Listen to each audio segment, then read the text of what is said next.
That Tobias, there was someone on the internet who said that Shut up. Scrum is. I'm starting.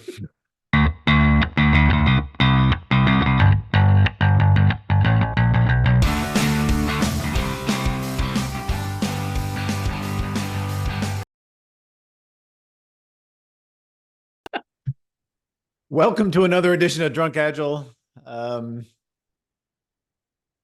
I was going to say, well, you'll see. You'll see. Prateek has some stuff to say tonight. And you'll see. If he doesn't edit out this first bit, because maybe we started recording a little bit early.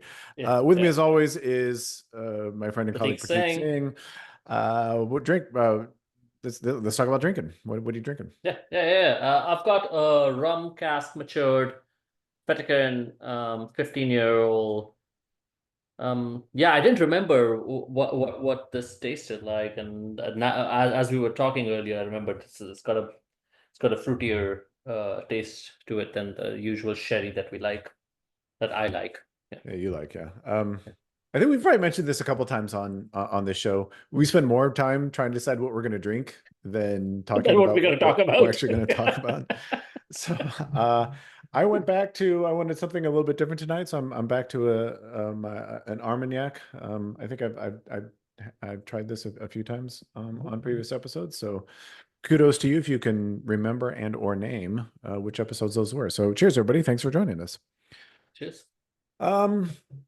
Today's episode or whatever is something that gets me fired up.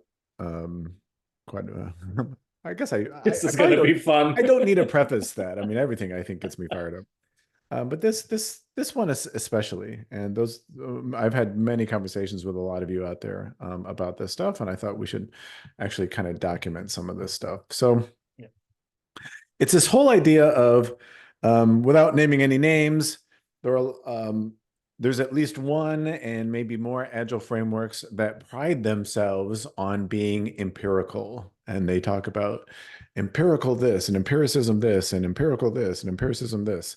And they're almost bragging about the fact that their framework is based on empiricism.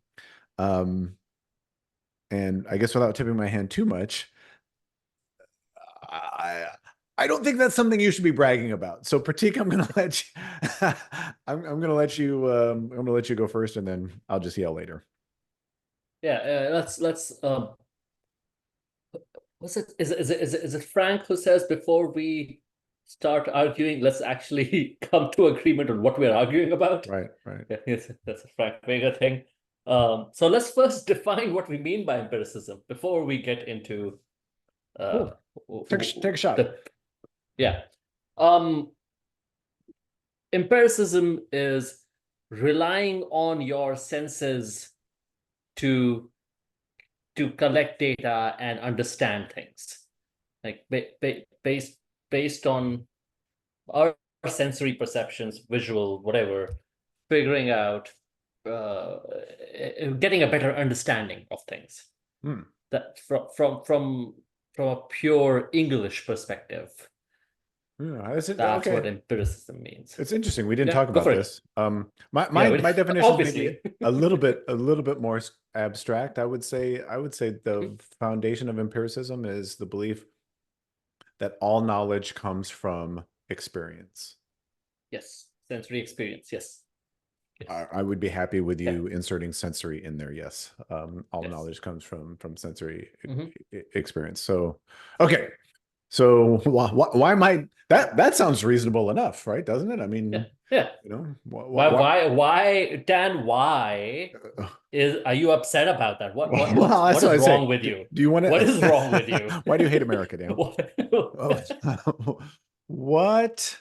Do you okay? Do you want to take a shot first before I go on my rant, or do you just want me to get?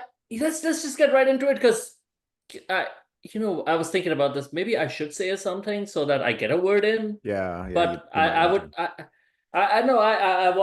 our audience to get unadulterated full Dan. To get the full Dan.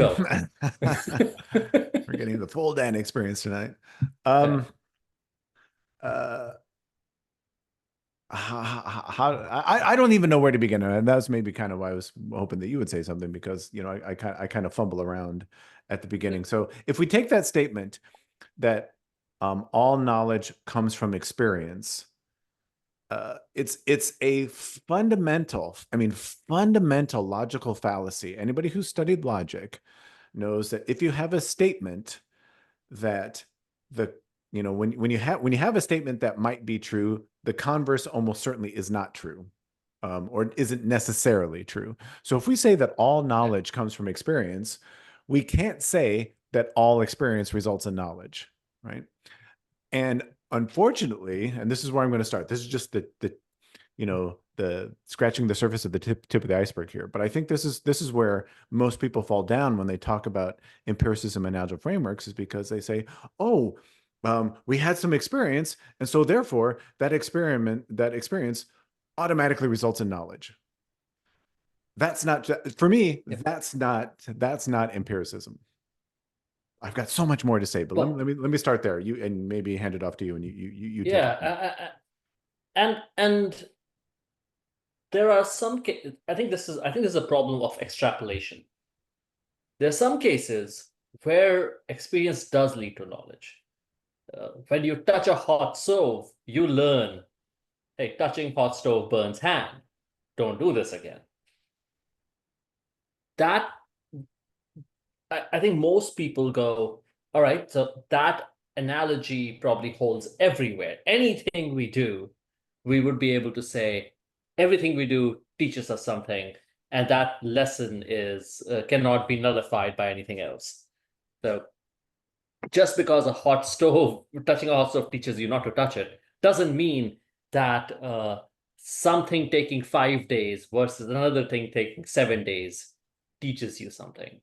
Um, your experience of the world has biases built in, has a different understandings built in that can lead you astray. There you go with the B word. And I was hoping you were getting around to the B word sooner or later, because Yeah. this is where empiricism falls flat on its face. Right there is because the problem with experience, and the problem with saying that knowledge is based on experience, is experience is dependent on our interpretation of that experience, and our interpretation of that experience is fraught with bias. Anybody who knows anything about humans knows that we always, whether we want to or not, whether we know it or not, whether we acknowledge it or not, we always bring a bias to any experience that we have, or any interpretation of an experience that we have, right? This to me, this is fundamentally why saying we can learn, that we can always learn from, or that all knowledge comes from experience, is just a fundamentally false statement. And this is, I think, to me, this is why I really wanted to take the conversation. And because it's all about me tonight, this is where we're going to go. When people brag and say, this is payback for the cricket episode, by the way. it is. When people say my agile framework is based on empiricism, the reason I laugh is because I don't care that your agile framework is based on empiricism. I want to know, is your agile framework based on science, right? That's really what we should be basing this stuff on. And again, I think this is where a lot of people get confused, because they're like, well, science is empirical. Yes, all science is empirical, but again, take that converse, not all empiricism is science. Science, yeah. And the whole point of science, the whole point of the scientific method, is to try and remove as much of that bias as possible. So if Prateek comes to me and says, hey, I'm doing this great agile framework and look how great it works for me. Okay, well, how is that based in any science whatsoever? I mean, what experiment did you run? What experimental methodology did you use? What data did you collect? Is that experiment repeatable, et cetera, et cetera, et cetera? Prateek, stop me. Yeah. Okay, so the part of this that obviously you all can hear, all of this gets Dan fired up. The part of this that gets me fired up is when people go, this is empirically proven. Or X. And my immediate reaction to that is, nothing can be empirically proven. Yeah. Nothing can ever be really empirically proven. things can be empirically disproven. Like that is what the scientific method is about. Yeah. Finding empirical evidence that says that theory we had is wrong. You can do that, but nothing, as far as I can think right now, can be empirically proven. Um, that yeah, that Yeah, requires a lot I'm of glad you brought that up empiricism. because Yeah. the example that I always use when we talk about something like this is, um, you know, does the Earth revolve around the sun, or does the sun revolve around the Earth? You know, when just taking an empirical approach, I see the sun move every day. I see the sun move. Mhm. I don't feel the Earth moving. I don't feel, I'm not experiencing any of that movement. So, from an empirical perspective, every day of my life that I've woken up, I've seen the sun move. So, Yeah. therefore, you know, I think it must be the sun that moves around the Earth. Mhm. QED, right? I have empirically proven that because there has not been one day of my life where that has Yeah. not happened, Prateek. So obviously Yeah. the sun revolves around the Earth. Yeah. That's what, if as soon as you take a spaceship and go out, you go away from the Earth, and you're able to see that one piece of evidence tells you that one piece of empiricism tells you that that theory is wrong. Right. Now, again, that empiricism can be used to disprove theories.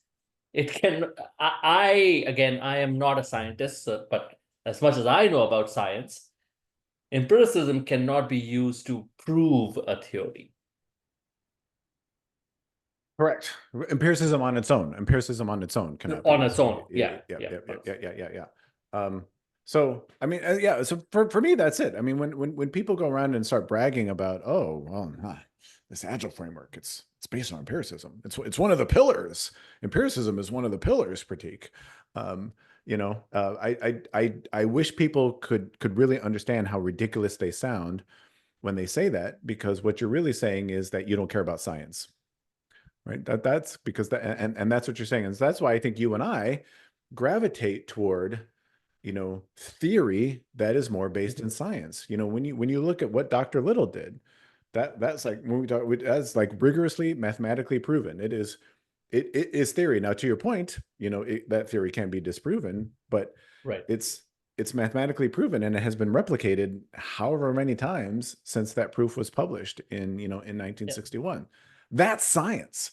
Saying, oh, I think Scrum is a wonderful thing, that's not science, right? Yeah. You cannot use empiricism to support conjectures. Uh, if you have a proven theory, that's where you can go. Everything I've observed so far, that holds it true. Now, as you said, then there could be this one thing that comes along and makes it untrue, which is why I love the 50th anniversary paper from Little, where he goes, "Oh yeah, you guys said this doesn't work. Here, it works." Mm. Um, that is empiricism. When we're using a sensory perception to disprove things, not necessarily to hold things true. Yep. Um, so I don't know. We've maybe, you know, kicked the ass out of this. Uh, you know, I don't know if there's, I mean, there is a lot more to say, but I, you know, in this format, I'm not sure that there's so much more to say. To be clear, I'm not saying that you can learn nothing from empiricism, but I am definitely saying I would not brag about the fact that I have some practice that I use that isn't based entirely on empiricism. I don't think that that's necessarily a good statement, and I don't think that you're probably getting the results that you think that you are because of all the things that we've talked about. Yeah. You frown. I will underscore this with, you've seen us talk about a lot about data and a lot about metrics.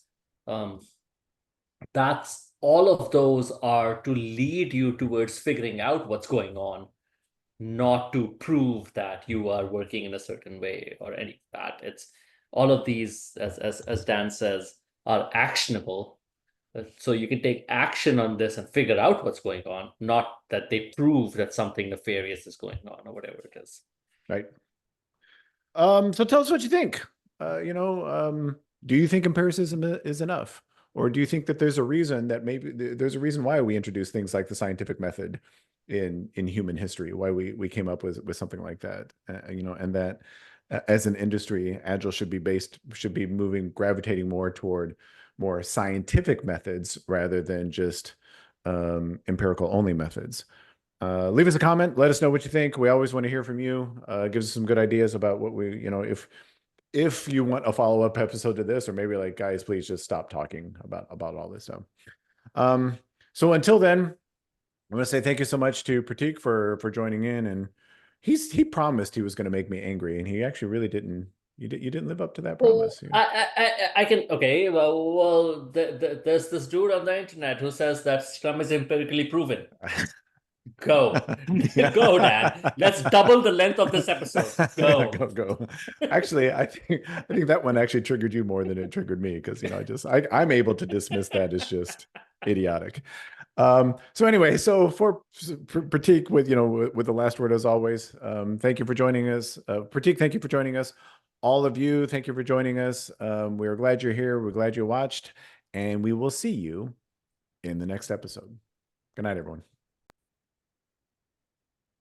If you like this content, all of you know how YouTube works. Please like and subscribe to this channel.